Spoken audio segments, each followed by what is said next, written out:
ഈ അപ്പച്ചനും അമ്മയും അധ്യാപകരായിട്ടുള്ള ആരും ഇവിടെ ഉണ്ടോ? ഒരാളുണ്ടല്ലേ? 1 2 പേര്. ഒരാളുള്ളോ? പ്രാർത്ഥിക്കാം. ഇവിടെ വരെയൊക്കെ എത്തിയതോ നമ്മള്. വേറെ കുട്ടിക്കാലത്തൊക്കെ എന്തെങ്കിലും പ്രശ്നം ഉണ്ടായാൽ അപ്പൊ പറയും ഞാൻ ജോസാറിന്റെ നോട്ടീസിന്റെ മോൻ കൂടെ ഉണ്ടായിരുന്നു. ഇതാണ് സ്ഥിരം. നമുക്കൊരു ലൈഫിൽ തന്നെ പെൺകുട്ടി വരുമ്പോ ശ്രദ്ധിക്കാൻ പറ്റില്ല. കാരണം ജോസാറിന് അവർ മോട്ടിവേഷൻ സ്പീക്കറാണ്. അതുകൊണ്ടാണ് ജോസാറിന്റെ നോട്ടീസിന്റെ മോനുണ്ട്. ഇതന്നെയാണ് പരിപാടി. അപ്പൊ എന്നെ ബാംഗ്ലൂർ കൊണ്ടുവന്നു. 1.5 ലക്ഷത്തിന് ചേട്ടൻ ബികോം പഠിപ്പിക്കുന്നു. ഞാൻ പറഞ്ഞു ചേട്ടാ സോറി സ്റ്റേജ് പേടിയുള്ള കാര്യമാണ് പറഞ്ഞത്. എന്നോട് പ്രസംഗം എഴുതന്നു. എഴുതരാൻ കൊണ്ടെന്ന് പറയാൻ പറഞ്ഞു.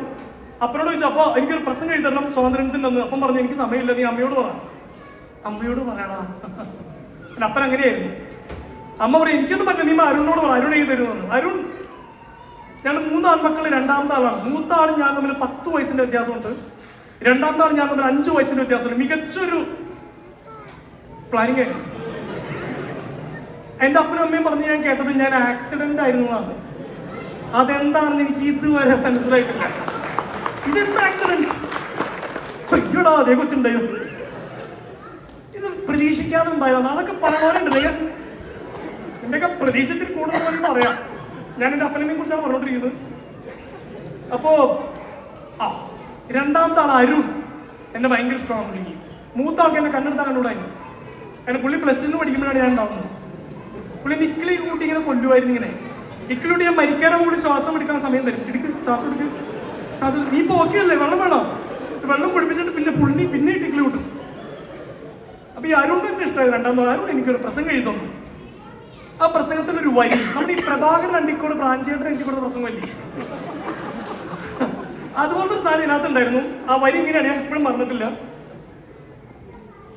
ചീറിപ്പായുന്ന വെടിയുണ്ടകൾക്ക് മുമ്പിൽ വിരിമാറി വിരിച്ചിരുന്ന ധീര ജവാന്മാരുടെ ചുടുനീളം വീണ മണ്ണിൽ നിന്നുകൊണ്ട് നമ്മൾ നേടിയെടുത്ത സ്വാതന്ത്ര്യം ഒരു സോഡ. ഇത് പറഞ്ഞു തീർക്കാൻ പറ്റുന്നത്. ചീറിപ്പായുന്ന വെടിയുണ്ടകൾക്ക് മുമ്പിൽ വിരിമാറി വിരിച്ചിരുന്ന ധീര ജവാന്മാരുടെ ചുടുനീളം വീണ മണ്ണിൽ നിന്നുകൊണ്ട് നമ്മൾ നേടിയെടുത്ത സ്വാതന്ത്ര്യം. ഇവിടെ ചേട്ടൻ ഇതൊക്കെ പറഞ്ഞോ, ഇതാണ് രോമാഞ്ചം വരുന്ന മനുഷ്യൻ.